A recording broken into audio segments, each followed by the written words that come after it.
Bonjour, alors là je suis à Loja, c'est une ville qui est assez grande vers le sud de l'Équateur et je voulais vous montrer aujourd'hui une Casa de Ciclista. Donc Casa de Ciclista en fait c'est une maison de cyclistes. Donc on en rencontre quelques-unes sur le trajet. Ce sont des endroits où en fait le propriétaire ou la famille est d'accord pour héberger les voyageurs en vélo, comme moi.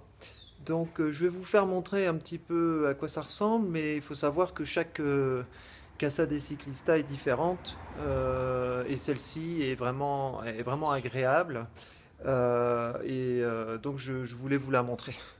Voilà, donc en fait je suis rentré par ici. Donc là c'est la rue, hein, de l'autre côté, et puis on est vraiment en centre-ville. Donc c'est aussi l'avantage de cette maison-ci.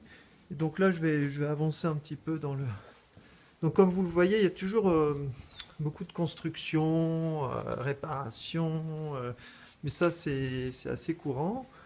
Donc là, il y a pas mal de vélos ici, donc ça appartient aux voyageurs qui sont de passage aussi ici. Là, je suis tout seul aujourd'hui, donc j'en profite pour faire une petite vidéo. Et voilà, ça c'est mon vélo.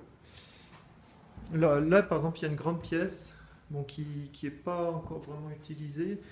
Donc c'est assez grand. Alors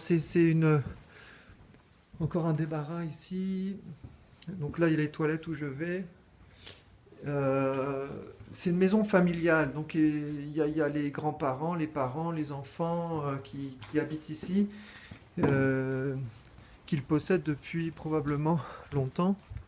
Donc ici par contre c'est les voisins. Donc là je continue à avancer. C'est assez profond. Donc ici là c'est vraiment la pièce où se trouvent les voyageurs. Ils passent du temps ici, ils se reposent. Donc vous voyez, ça a été aménagé il n'y a pas très longtemps, arrangé. Donc tout ça, c'est avec du matériel de récupération. Il y a aussi des voyageurs, des cyclistes qui vont aider aussi quelquefois à amener des choses, à réparer, s'ils ont des compétences particulières.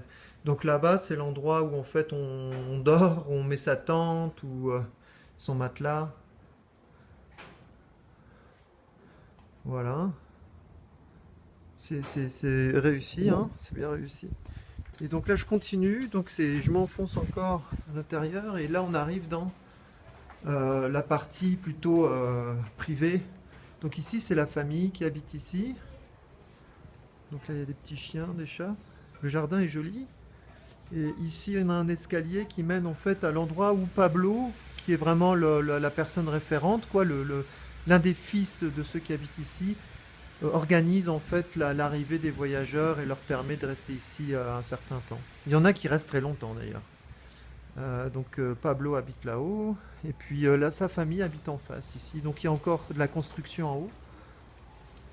Et ici, bah, c'est de l'autre côté de la maison, c'est-à-dire bah, c'est la rue en face de l'autre côté. Donc c'est vraiment grand.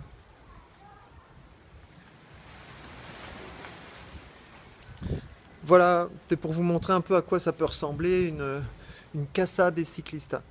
Voilà, je continue ma route vers le sud, la frontière péruvienne. Voilà, doucement mais sûrement. Allez, à bientôt.